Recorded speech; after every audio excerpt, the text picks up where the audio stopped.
Mayuresh Joshi is with us, Director Research of MarketSmith India. Mayuresh, good morning. Good to have you with us here. Thanks for joining us.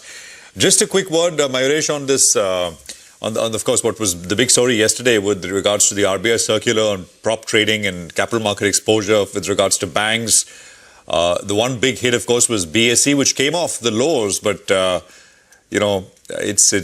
it's clear. I think the HDFC Securities CEO put it plainly. He said, you look at what the STT hike is telling you, you look at what the RBI is doing, you look at what SEBI is saying. I mean, it's all kind of synchronized towards, bringing down speculative activity. I mean, essentially in the F&O side. So just your thoughts here, Mayuresh, and what would you do with the stock? Morning, Prashant. No, I think, as you rightly pointed out, I think the regulatory moves are pretty clear. The STT hike, what RBI has done yesterday with the final conclusions that it has come to, it is pretty obvious that speculation and speculative trading is something that both the regulator and the RBI probably wants to put a cap on. And therefore, are there more regulations coming in terms of SEBI norms? Is it something that we should look out for? But with the existing norms, it's pretty clear that speculative activities are definitely under the radar. Having said that, I think asset managers, Prashant, within the capital market theme is always one space where we believe at MarketSmith India that the kind of consistency that one really expects over the next few years, both in terms of equity and debt flows happening through SIPs or direct investments, and wealth management as a theme. The number of individuals who will probably need wealth management solutions or the households are actually expected to double over the next 5 years, which means you will need specialized professionals to probably manage and diversify your entire wealth management perspective as an asset class. And therefore, I think asset managers, HDFC Asset Management is something where the rating rankings look absolutely fine as we speak. And therefore, within the space of capital markets, I think these players are where the rating rankings look very, very strong at once. Hi, Mayuresh. Good morning. Good to see you, Ben. What about Ola Electric? There's another downgrade that's coming. Nimesh just sent us a note, I think, from Citi. Yesterday, there was a Kotak note as well. The story is going horribly wrong. What's your view on the stock? I recall just after listing, the stock went dancing away to around 140 rupees. Then it came down and then it had a big relief rally actually, with a lot of funds tanking up. Now I believe some of them have sold out. The stock is up 30 rupees. What's your take? Morning, Nigel. I think we've always stayed away from this stock, even from the listing day itself. I think our perspective was that the bigger players in the same space have done the right things. Obviously, they are diversifying as we speak, and they've got. And that is where I think the strategic advantages lie players, even when it comes to the entire EV ecosystem. For a large part of the upcoming EV ecosystem or the startup market, I think both the aspects in terms of dealership and distribution and service is something where they might require specific amount of resources and capital to be pumped in, which the bigger players have at their disposal as we speak. And therefore, our take was always that the bigger players are always better positioned as time elapses.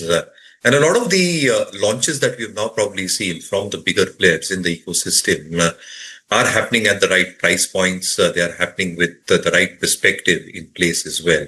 And with fewer complaints, so as to speak, with a straight comparison to what Ola has been facing on all these aspects put together. So I think the bigger players in the ecosystem might continue. The deal which got concluded overnight, Torrent Power, has announced the acquisition of Nabha Power from L&T.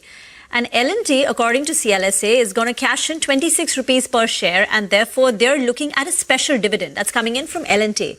And for, Torrent Power as well, the acquisition makes sense. Valuation appear to be reasonable. Have you all analyzed this deal? Didn't get a chance, Rima, honestly, to probably look at that. But I think from a strategic perspective, I think L&T is one stock that we continue holding in our global portfolios. I think when you talk about capex and when you talk about the flag bearer of capex in India, I think L&T probably comes to mind. And obviously, I think the kind of divestments that L&T has been doing in its non-core assets or businesses where they at least feel that they're no longer interested in carrying out on a very positional or strategic kind of scale.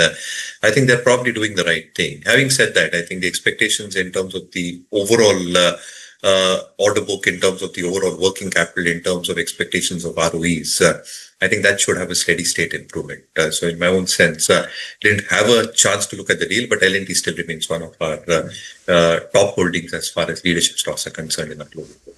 All right. Mayuresh, I know you follow a healthy living, so I don't think you're a smoker. Tennis as well as something that's normally, one of your favorite sports. But what about ITC?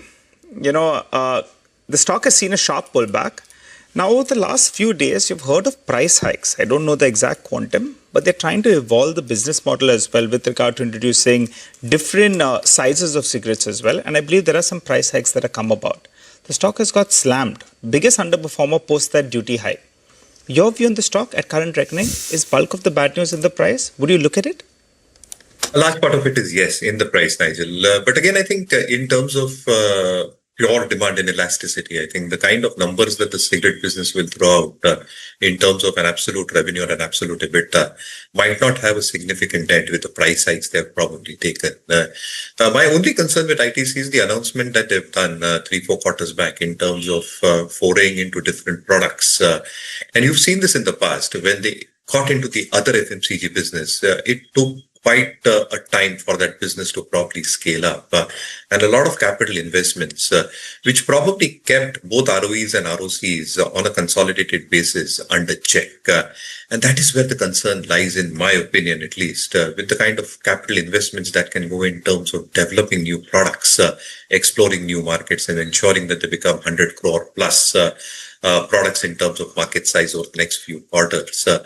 ROEs and ROCs will probably remain far more stable or under the radar as we speak. And therefore, I think a sideways time correction is what we believe ITC might go through.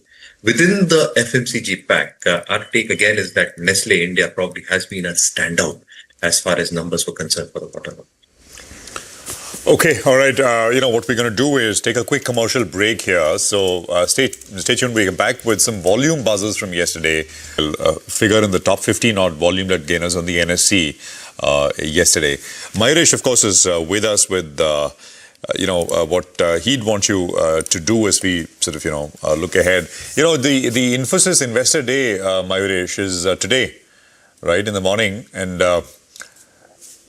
it's what a time to do it, right? Because everybody's talking about what all these models will do to Indian IT companies, analysts and writers, and but except the IT companies themselves. So I guess this is today we will hear from the IT company, a top IT company themselves. What's your sense? I mean, what would you like to hear, really?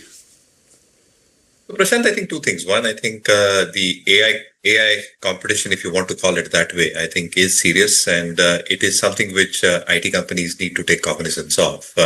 It's not just some kind of inorganic acquisitions that is probably going to aid or help or abet them in terms of this journey, but some serious introspection in terms of how these companies are probably going to adapt to this entire AI ecosystem as we speak. And therefore, I think gearing up to the challenges faced by the AI substack as we see it, I think there has to be some serious roadmap over the next few years in terms of how IT companies are probably planning this. Second, I think the entire model itself will change because in the past, what we've seen in terms of the entire outsourcing, outprocessing model that IT companies have traditionally been doing, if they probably have some element of a capex done, both in terms of upskilling of their employees or having a dedicated capex in terms of creating these units, that might take some sheen away in terms of both the core margins itself, as well as some elements of buybacks and dividends that these companies have to announce. So I think how these companies are going to probably navigate through these challenging times, which is a need of the hour over the next few quarters, as I say, is something that the markets will like to hear, because other investments done by major platform and product companies in the US are massive as we speak. Yeah, no, absolutely. We'll be interested to hear from them today. And then we'll of course, report on it as details start to emerge. Thank you very much, Mayuresh, for joining us here. Now,